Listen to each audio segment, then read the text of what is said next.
प्रभु यीशु मसीह के मधुर और मीठे नाम से आप सभी को जय मसीह की। आज परमेश्वर के वचन में आप सभी का स्वागत है। परमेश्वर पिता आज अपने वचनों के द्वारा आप सभी को बहुत आयत से आशीष को दे। पिता परमेश्वर आज अपने वचनों के द्वारा आपसे बोले और बातचीत करे। नीति वचन 4 अध्याय और उसके 25 पद में इस प्रकार से लिखा हुआ है, तेरी आंखें सामने की ओर लगी रहे और तेरी पलकें आगे की ओर खुली रहे। और आज परमेश्वर पिता इस वचन के द्वारा अपने लोगों से कहना चाहता है कि आपकी आंखें व्यर्थ बातों की ओर से हटकर मेरे प्रियो परमेश्वर की ओर लगी रहे। परमेश्वर ने जो जिम्मेदारियां आपको दी है उसकी ओर लगे रहे। परमेश्वर जो कार्य आपके लिए ठहराया है उन बातों पर आपकी आंखें लगी रहे। परमेश्वर की जो इच्छा है उन बातों पर आपकी आंखें लगी रहे। और आज परमेश्वर पिता इस वचन के द्वारा अपने लोगों से कहना चाहता है, इस संसार में रहते हुए कई प्रकार के प्रलोभन आपके जीवन में आएंगे जो आपको परमेश्वर की मर्जी से बाहर ले जाने के लिए कार्य करेगा। कई प्रकार से लोग आएंगे जो चिकनी चुपड़ी बातों को करेंगे, मीठे मीठे प्रलोभन को देंगे, परंतु परमेश्वर चाहता है कि हम अपनी आंखों को व्यर्थ बातों की ओर ना लगाएं, हम इधर उधर ना भटके, हम दाएं बाएं ना देखें, परंतु परमेश्वर का वचन कहता है तेरी आंखें सामने की ओर लगी रहे। मेरे प्रियो, इसका अर्थ है परमेश्वर हमसे कहना चाहते हैं आज के दिन मेरे प्रियो, इस संसार में बहुत तरह की बातें हो रही है, बहुत तरह के प्रलोभन है, परंतु परमेश्वर नहीं चाहते कि उसके लोग व्यर्थ बातों की ओर अपने मन को लगाएं। हम अपने मन को परमेश्वर के वचन पर लगाएं। मेरे प्रियो, परमेश्वर जो बातों को हमारे लिए रखा है, जो कल्पनाएं उसने हमारे लिए की है, मेरे प्रियो वो हमारे लाभ के लिए, मेरे प्रियो हमारी कुशलता के लिए, इसलिए हम परमेश्वर के वचन के अनुसार अपने जीवन को जिए। कई बार ऐसा जरूर लगेगा, प्रभु के मार्गों में चलते चलते मुझको क्या मिला, आज्ञाकारी जीवन को जीकर मुझे क्या मिला। देखो संसार जो लोग पाप बुराई कर रहे हैं उनको तो सब कुछ मिल जा रहा है। ऐसे कई प्रकार के बातें आपके जीवन में आएंगी, कई प्रकार के ऐसे विचार आपके जीवन में कार्य करना चाहेंगे और आपको लगेगा कि अच्छा जीवन जीकर मुझे कुछ तो नहीं मिला। और दाऊद भी एक बार ऐसा ही सोच रहा था। दाऊद भी कह रहा था, मैंने अपने मन को व्यर्थ शुद्ध किया है, क्या मिला मुझे शुद्ध मन रख करके। देखो दुष्टों के कार्य तो सफल हो रहे हैं, परंतु परमेश्वर ने उसको अपने स्थान में रहकर उनके अंत के बारे में दिखाया। तब दाऊद भली भांति समझा कि वो ऐसे घास के समान है, जो छत के घास के समान है, जो धूप लगते हुए मुरझा जाएंगे। परंतु परमेश्वर उनको बताना चाह रहा था कि धर्मी का जीवन कैसा और दुष्ट का जीवन कैसा है। दुष्ट बहुत जल्दी फलते फूलते बढ़ते दिखाई जरूर देंगे, परंतु जब कुछ तकलीफ आएंगे, दुख मुसीबत आएंगे, वो मुरझा जाएंगे, वो नष्ट हो जाएंगे। और इसलिए परमेश्वर अपने लोगों से कहते हैं कि वो धार्मिकता का जीवन को जिए, प्रभु की उपस्थिति में अपने जीवन को जिए और जो जिम्मेदारी, जो कार्य परमेश्वर ने उनको दिया उनको वो करते जाए। कई बार ऐसा लगेगा इसका कोई प्रतिफल दिखाई नहीं दे रहा है, इसका कोई, मेरे परिश्रम का कोई फल दिखाई नहीं दे रहा है। इसका अर्थ ये नहीं है मेरे प्रयोग कि उसका फल नहीं है। जब हम यहोशू के बारे में जब हम देखते हैं, परमेश्वर ने जब मूसा के मरने के बाद यहोशू को अपनी सेवकाई के लिए बुलाया, परमेश्वर ने इजरायलियों की अगुवाई करने के लिए उसको अगुवा करके चुना, तब परमेश्वर ने उससे यही तो कहा, उसने कहा परमेश्वर ने कि व्यवस्था की ये बातें तेरे चित्त से कभी भी हटने ना पाए, इसी पर दिन और रात ध्यान दिए रहना और इसके अनुसार करने की तो पूरी चौकसी करना, और ऐसा करने से तेरे सब काम सफल होंगे और तू प्रभावशाली होगा। परमेश्वर चाहते हैं कि आप सफलतापूर्ण जीवन को जिए, आप प्रभावशाली बने। परमेश्वर की हमेशा दिली इच्छा है कि उसके लोग प्रभावशाली हो, वो पूंछ नहीं परंतु हमेशा सिर बनकर रहे। परंतु होता क्या है, हम अपनी आंखों को व्यर्थ बातों की ओर लगाते हैं। कई बार ऐसा होता है कि हमारे पिछले जीवन के बारे में हम सोचते हैं, जो जीवन बीत चुका है उसी में हम अपने जीवन को जीते हैं, उन निराशाओं में अपने जीवन को जीते हैं। परंतु परमेश्वर का वचन कहता है जो बातें बीत गई है उनको भूल करके हमको आगे की ओर बढ़ना। और यही पौलुस प्रेरित भी कहता था, वो अपने जीवन में यही करता था, जो बातें भी बीत गई है उनको भूल कर मैं आगे की ओर दौड़ा चला जाता हूँ, मैं निशाने की ओर दौड़ा चला जाता हूँ। यानी जिस उद्देश्य से परमेश्वर ने मुझको बुलाया उस कार्य को मैं करने के लिए दौड़ा चला जाता हूँ। आज परमेश्वर यही अपने लोगों से चाहता है कि हम निशाने की ओर दौड़े चले जाए, जिस उद्देश्य से परमेश्वर ने हमको बुलाया। हम भले कार्य को करने के लिए हम हियाव ना छोड़ें। कई बार ऐसा लगेगा हम भले कार्य करें, इसका क्या प्रतिफल है? परंतु मेरे प्रियो, परमेश्वर का वचन कहता है हम भलाई के कार्य को निरंतर करते जाएँ। परमेश्वर ने जिस उद्देश्य से हमको बुलाया, हम उस कार्य को करते चले जाएँ। और कई बार ऐसा होता है हम भविष्य की बहुत सारी चिंताओं को करते हैं, दूसरों के जीवन को देखकर। जब दूसरों के बच्चे सफल होते हैं और आपके बच्चे नहीं होते, तो आपको ऐसा लगता है मेरे प्रियो कि दूसरों के बच्चे तो सफल हो रहे, हमारे बच्चों का भविष्य क्या है?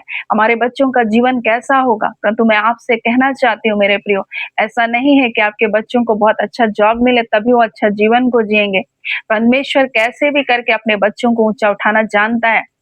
सो संपूर्ण भरोसा परमेश्वर के ऊपर रखें। और इसलिए यीशु मसीह जब इस संसार में थे तो एक चिड़िए के उदाहरण को देख करके उनसे कह रहे थे, देखो चिड़ियों के ना तो कोई ना तो वो बोती है, ना वो काटती है, ना कोई खत्ते होते, ना उनका कोई बैंक बैलेंस होता है, ना उनके पास कोई खेती है, ना वो उसमें बीज बोती है, परंतु फिर भी परमेश्वर उनको प्रतिदिन खिलाता है। परमेश्वर अपने लोगों से कहना चाहता है, क्या वो आपकी देखभाल नहीं करेंगे? क्या वो आपकी ज़रूरतों को पूरा नहीं करेंगे? क्या परमेश्वर आपको किसी के सामने लज्जित होने देंगे? नहीं मेरे प्रियो।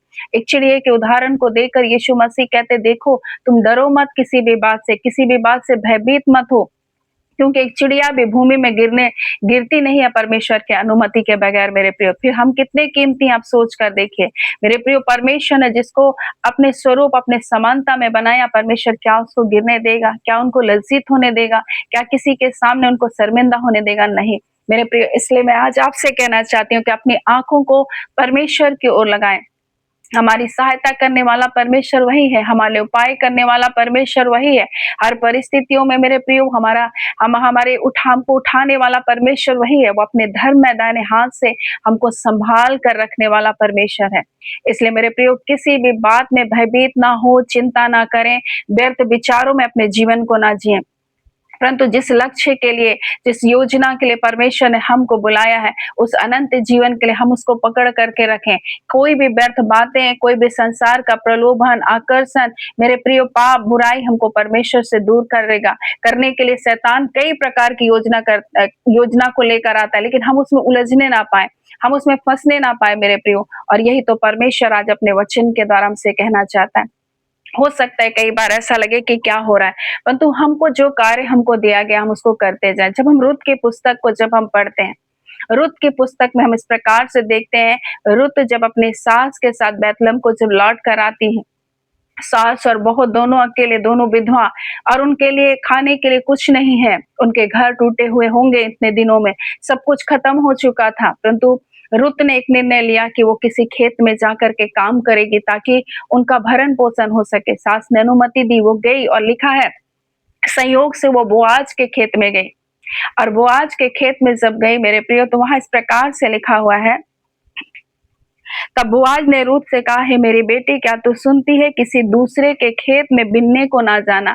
वहां बोआज उसको एक बात को बता रहा है, बोल रहा है कि मेरे खेत में आई है और उसी खेत में तू क्या करना, काम करना, किसी दूसरे के खेत में तुम बिनने को मत जाना, यहीं पर तुम काम करना, यहीं पर तुम रहना और मेरे दास और दासियों के साथ रहना। और वो इस प्रकार से कहता है, मेरी ही दासियों के संग यही रहना, जिस खेत में लौती है उसी में तेरा ध्यान बंधा रहे, उसी के पीछे पीछे चला करना। और यहाँ पर बोआज रूत को एक सलाह को दे रहा है कि तू इसी खेत में रहना, इधर उधर मत जाना। और वो कहता है, जिस खेत में लौती है उसी पर तेरा ध्यान बंधा रहे। और यही परमेश्वर आज अपने लोगों से कहना चाहता है। परमेश्वर ने जो परिवार दिया है, जो जिम्मेदारियां दी है, जो कार्य हमको दिया है, हम उसमें मेहनत करें, हम उसमें परिश्रम करें, हम उसमें बने रहें। कई बार बहुत सारे लोग बार बार नौकरी चेंज करते हैं, कभी कुछ नौकरी करते हैं, कभी कुछ करते हैं, कुछ लोग बिजनेस करते हैं और बार बार बिजनेस बदलते रहते हैं, उसमें परिश्रम नहीं करते, उसमें टिके नहीं रहते हैं। और टिके नहीं रहने के कारण मेरे प्रियो, कई बार वो अपने जीवन में सफल नहीं होते। उस सफलता को जो परमेश्वर उनको देना चाहता है वो देते नहीं। बहुत सारे लोग बार बार नौकरियों को चेंज करते हैं, बार बार वो अपने बिजनेस को चेंज करते हैं मेरे प्रियो। और इसलिए परमेश्वर आज अपने वचन के द्वारा हमको इसी बात को भी बताना चाहता है कि हमें परमेश्वर ने जो दिया, यहाँ पर बोआज कहता है, जिस खेत में लौती है उसी में तेरा ध्यान लगा रहे।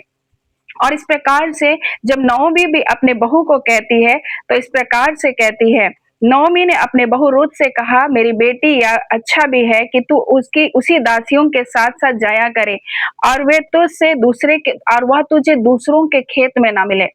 यानी कि वो कह रही है कि बोआज अगर दूसरों के खेत में तुझे काम करते हुए देखेगा, तो उसको दुःख लगेगा। तू दूसरों के खेत में मत जाना। कई बार ऐसा होता है मेरे प्रिय, परिवार में अनबन क्यों होता है?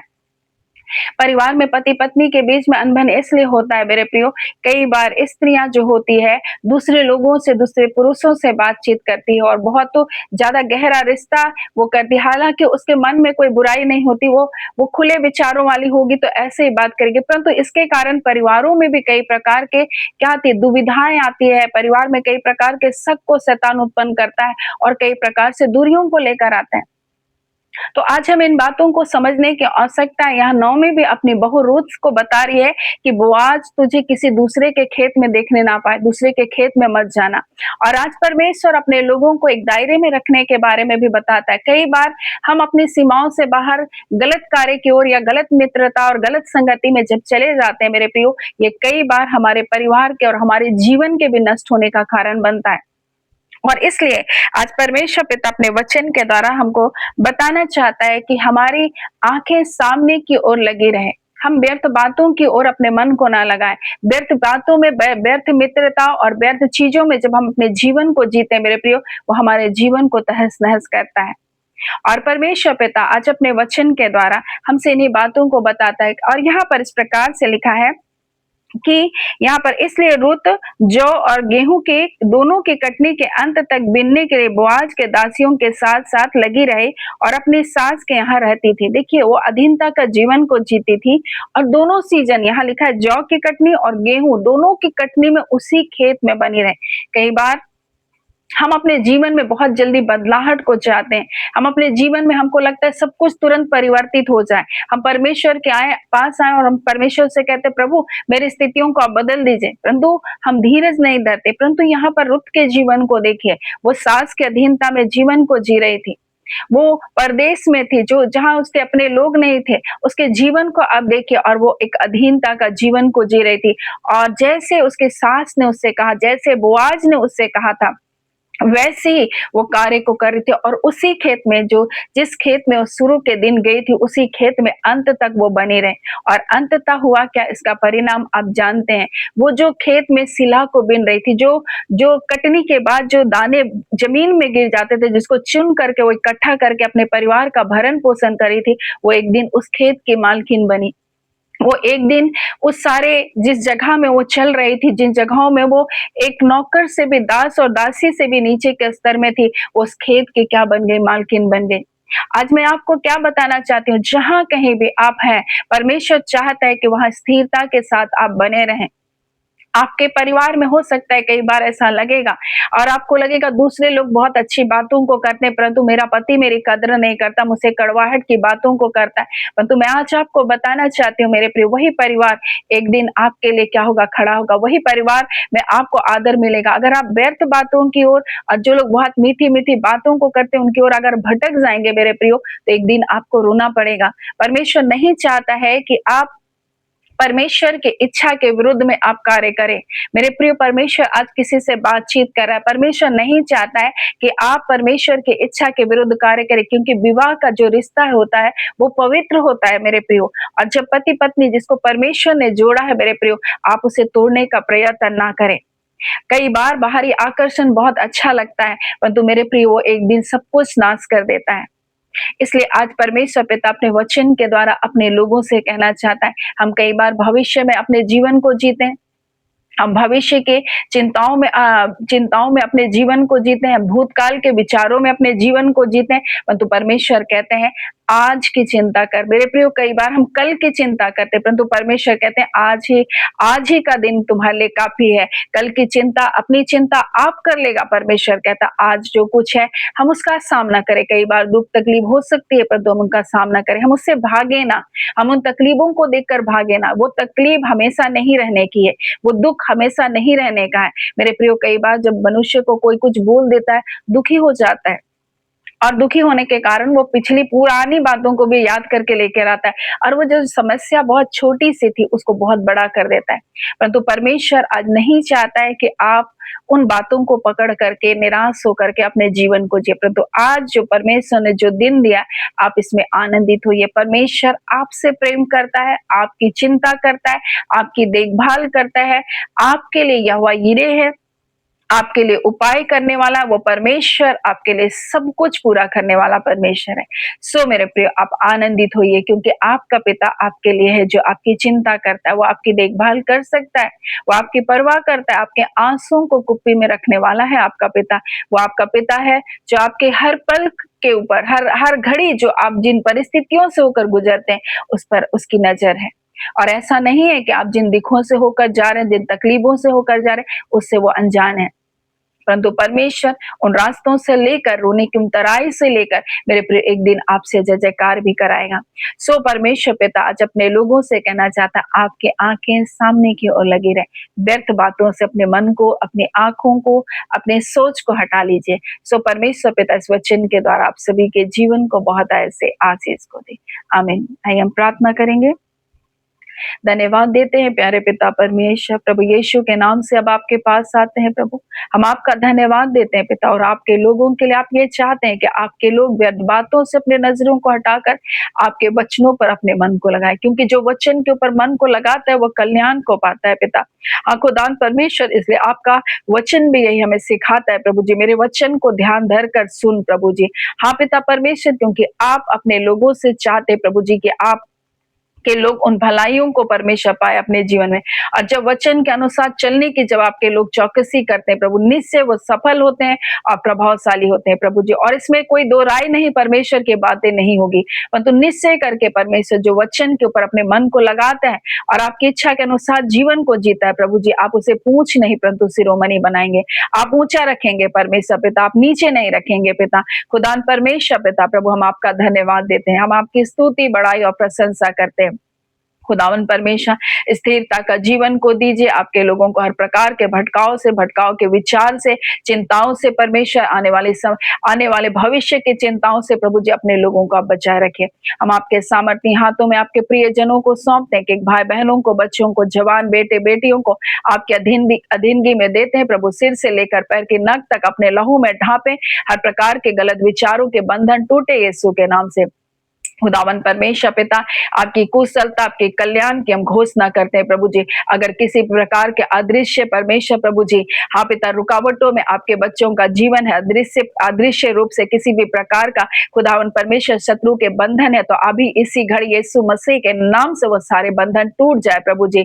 खुदावन परमेश्वर, जो आपके प्रेम में बढ़ने के लिए, आपकी उपस्थिति में आने के लिए रोकती है प्रभु जी, कोई ऐसे विचार हैं, ऐसी भावनाएं हैं, हाँ पिता परमेश्वर, ऐसे कोई गलत कार्य जो उनके जीवन में हुआ है और आज परमेश्वर उनको दोष की भावनाओं में बांध कर रखा है पिता, आज ऐसे सारे बंधन यीशु के नाम से टूट जाए पिता।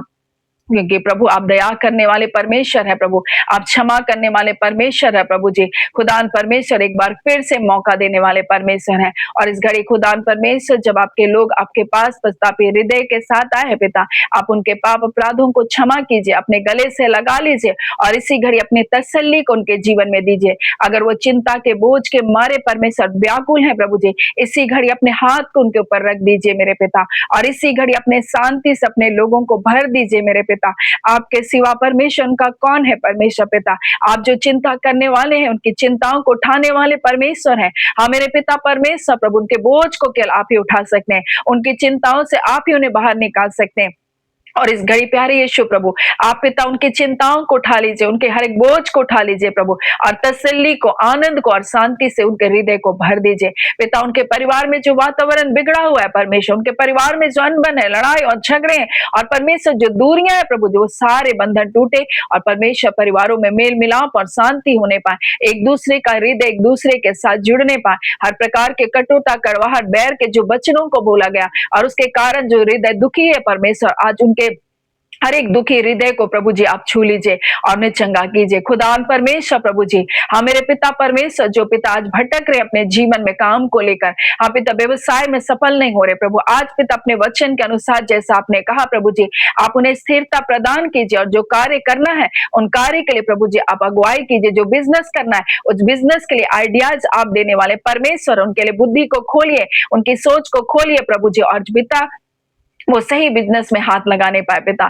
खुदा नबा परमेश्वर प्रभु सही जॉब को पाए परमेश्वर, और उसके द्वारा प्रभु जी आपको महिमा मिलने पाए। खुदा हर प्रकार के भटकाव से अपने लोगों को बचा लीजिए पिता। खुदा नबा परमेश्वर, उनका ध्यान आपके वचनों पर लगा रहे प्रभु, क्योंकि आप निश्चय करके अपने लोगों की अगुवा करने वाले परमेश्वर हैं। आप आगे चल करके हर उबड़ खाबड़ को परमेश्वर, हर ऊंचे नीचे को परमेश्वर, हर पीतल के फाटकों को तोड़कर समतल करके सीधे रास्ते पर चलाने वाले परमेश्वर केवल आप ही हैं प्रभु। हम आपका धन्यवाद देते हैं। हम आपके सामर्थी पवित्र हाथों में आपके प्रियजनों को सौंप देते हैं खुदान। अब आप परमेश्वर, हम उनके कुशलता के लिए, हाँ पिता परमेश्वर प्रभु जी, उनकी शांति के लिए प्रभु जी हम घोषणा करते हैं यीशु के नाम से प्रभु। हम कल्याण की घोषणा करते हैं प्रभु जी, हम आपका धन्यवाद देते हैं। आदर महिमा प्रशंसा बड़ाई गौरव मेरे पिता परमेश्वर केवल और केवल आपको मिले। आप ही को आदर महिमा मिले। आपने अद्भुत जय छुटकारे को मेरे पिता दिया। आपने अपने लोगों के हृदय को अपने तसल्ली से भरा, अपने लोगों को गले से लगाया, उनके पापों को क्षमा कर दिया, उनके रोगों को चंगा कर दिया। इस घड़ी हर प्रकार के रोग यीशु के नाम से चंगे किए जाए प्रभु जी, चाहे वो किसी भी प्रकार का रोग क्यों ना हो प्रभु जी, किसी भी प्रकार का गांठ क्यों ना हो परमेश्वर, किसी भी प्रकार के नसें दबी क्यों ना हो परमेश्वर, किसी भी प्रकार का परमेश्वर प्रभु जी इन्फेक्शन क्यों ना हो परमेश्वर, किसी भी प्रकार का दर्द और पीड़ा क्यों ना हो, यीशु के नाम से वो सारे बंधन टूट रहे। इसी घड़ी अंधकार की सारी शक्ति छोड़ो, निकलो और जाओ, तुम्हारा कोई अधिकार नहीं है। मैं तुम्हारे एक एक अधिकार का खंडन करती हूँ यीशु के नाम से। तुम्हारा कोई अधिकार नहीं मसीह के देह में राज्य करने का, क्योंकि प्रभु आपका वचन कहता है प्रभु हमारा देह आपके पवित्र आत्मा का मंदिर है, और जहां आपका आत्मा है वहां स्वतंत्रता है। यीशु के नाम से हम स्वतंत्रता की घोषणा करते हैं। हर बीमारी से छूट जाए यीशु के नाम से इसी घड़ी, हर बीमारी से छूट जाए यीशु के नाम से इसी घड़ी, हर प्रकार के अंधकार के कार्य जलाया जाए यीशु के नाम से, जलाया जाए यीशु के नाम से, जादू टोने की शक्ति जलाया जाए यीशु के नाम से, हर बंधन बंधवाई टूट जाए यीशु के नाम से। खुदावन अब्बा, हम आपके शुक्रगुजारी हैं प्रभु जी, हम आपके प्रेम के लिए, आपकी दया के लिए, आपके छुटकारे के लिए हम आपके धन्यवादी हैं और धन्यवाद देते हैं। आपने प्रार्थना सुना है और प्रार्थना में यीशु के नाम से मांगते हैं। दया सुने, अनुग्रह से ग्रहण कर लीजिएगा। आमीन। परमेश्वर पिता आप सभी को बहुत ऐसे आशीष को दे। आमीन।